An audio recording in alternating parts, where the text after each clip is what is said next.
Good morning students. SST sixth class जिसमें हम हमारा जो चैप्टर रीड कर रहे हैं वो है व्यापारी, राजा और तीर्थयात्री, जो हमारा इस सेमेस्टर का हिस्ट्री का लास्ट चैप्टर है।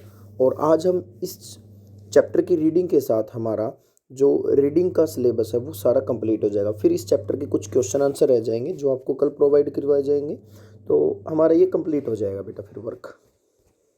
चलिए, आज एक लास्ट टॉपिक रहता है हमारा भक्ति की शुरुआत।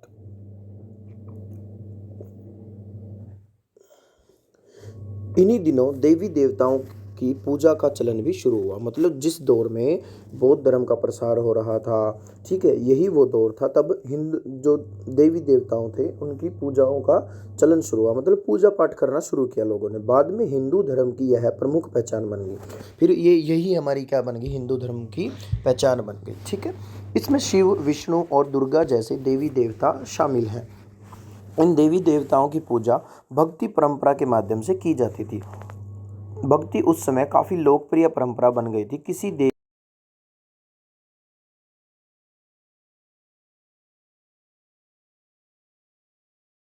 श्रद्धा को ही भक्ति कहा जाता है। मतलब आपके लिए जो उसके आपके मन में जो उसके प्रति रिस्पेक्ट है, जो इतनी भी जो श्रद्धा है, वही क्या है, आपकी भक्ति है। भक्ति का पथ सबके लिए खुला था, चाहे वह धनी हो या गरीब हो, ऊंची जाति का हो या नीची जाति का, स्त्री हो या पुरुष। ये चीज़ आप ध्यान से देखो, यहाँ पर क्या कहा गया है कि भक्ति का पथ सबके लिए खुला था, चाहे वो धनी हो, चाहे गरीब हो, चाहे ऊंची जाति का हो, चाहे नीची जाति का हो। लेकिन बाद में ऊंची जाति नीची जातियां बननी शुरू हो गई और मंदिरों में प्रवेश बंद कर दिया बहुत सारे लोगों का। ठीक है, आगे आगे स्थितियां बिगड़ती गई। स्त्री हो या पुरुष, दो सभी जा सकते थे। भक्ति मार्ग की चर्चा हिंदुओं के पवित्र ग्रंथ भगवत गीता में भी की गई है। तो भगवत गीता महाभारत का एक हिस्सा है। महाभारत आपने देखी होगी बेटा टीवी पर, ठीक है, तो उसका एक पार्ट है ये। इसमें भगवान कृष्ण अपने भक्त और मित्र अर्जुन को सभी धर्मों को छोड़कर अब उनकी शरण में आने का उपदेश देते हैं, क्योंकि केवल कृष्ण ही अर्जुन को सारी बुराइयों से मुक्ति दिला सकते हैं।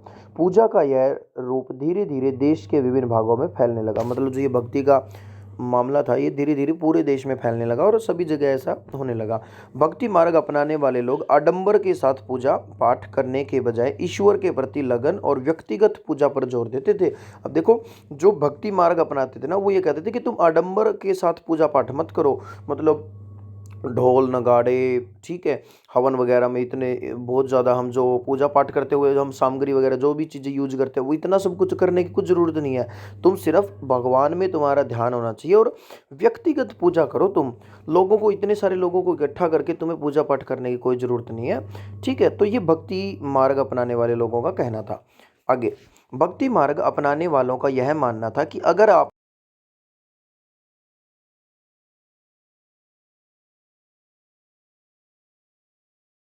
से देखना चाहता है, मतलब अगर आप सच्चे मन से अपने भगवान की प्रार्थना कर रहे हो तो वो आपको जरूर दर्शन देंगे और उसी रूप में दर्शन देंगे जिसमें आप उसको चाहते हो। आगे, इसलिए आराध्य देवी या देवता मानव के रूप में भी हो सकते हैं, या फिर सिंह के रूप में, पेड़ के, या अन्य किसी भी रूप में। जैसे जैसे इस विचार को समाज द्वारा स्वीकृति मिली, कलाकार देवी देवताओं की एक से एक बढ़कर एक खूबसूरत मूर्ति तैयार करने लगे। अब देखो, यहाँ पर मूर्ति दी गई है। अब ऊपर से आप इसका मुंह देखोगे तो ये बैल या गाय जैसा दिख रहा है। तो इसको पढ़ते हैं, क्या है ये? वराह के रूप में विष्णु। ऐरण मध्य प्रदेश की यह शानदार मूर्ति विष्णु के वराह रूप की है। पुराणों के अनुसार जल में डूबी पृथ्वी को बचाने के लिए विष्णु ने वराह रूप धारण किया था। वहां पृथ्वी को एक स्त्री के रूप में दर्शाया गया है। यहाँ पर जो पृथ्वी है उसको एक स्त्री के रूप में दर्शाया गया है। ठीक है, आगे, भक्ति। भक्ति भज शब्द से बना है, जिसका अर्थ है विभाजित करना या हिस्सेदारी। इसका अर्थ यह है कि भक्ति भगवान और भक्त के बीच परस्पर एक अंतरंग संबंध है। भक्ति भगवान या भगवान के प्रति झुकाव है। भगवत का एक अर्थ यह भी है जो अपने ऐश्वर्य या सुख को भक्तों के साथ बांटता है, यानी भक्त या भागवत अपने देवी देवता के भग का हिस्सेदार होता है। भग मतलब उसका जो सुख है उसका जो ऐश्वर्य है, समृद्धि है। आगे, एक भक्त द्वारा लिखी गई एक कविता। अधिकांश भक्ति साहित्य हमें यही बताते हैं कि धन, ऐश्वर्य या ऊंचे पद के जरिए कभी ईश्वर से आत्मीयता नहीं बन सकती। कहता है कि जितने भी भक्ति के बारे में हम पढ़ेंगे,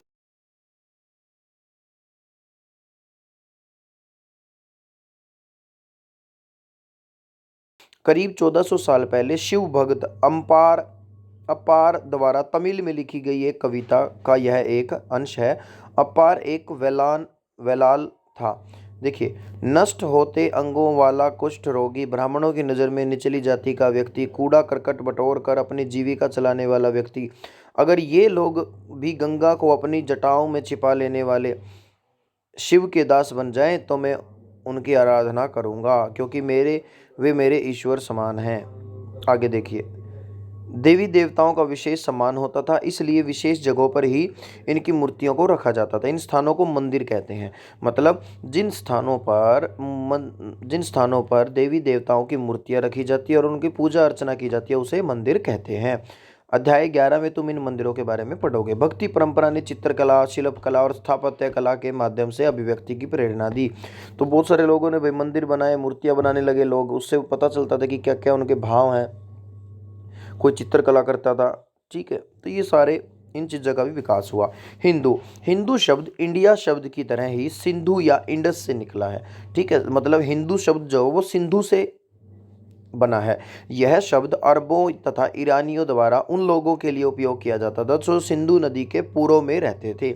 अब सिंधु नदी के पूर्व में भारत बसा हुआ था पूरा, ठीक है। तो इसी वजह से उनको हिंदू कहा जाता था, ठीक है। यही शब्द उनके धार्मिक विश्वास तथा सांस्कृतिक परंपराओं के लिए भी प्रयुक्त होता था। अब धार्मिक रूप से भी यही शब्द बन गया। आगे, अन्यतर करीब 2000 साल पहले पश्चिमी एशिया में ईसाई धर्म का उदय हुआ। ईसा मसीह का जन्म बैथलेहम में हुआ, जो उस समय रोमन साम्राज्य का हिस्सा था। ईसा मसीह ने स्वयं को इस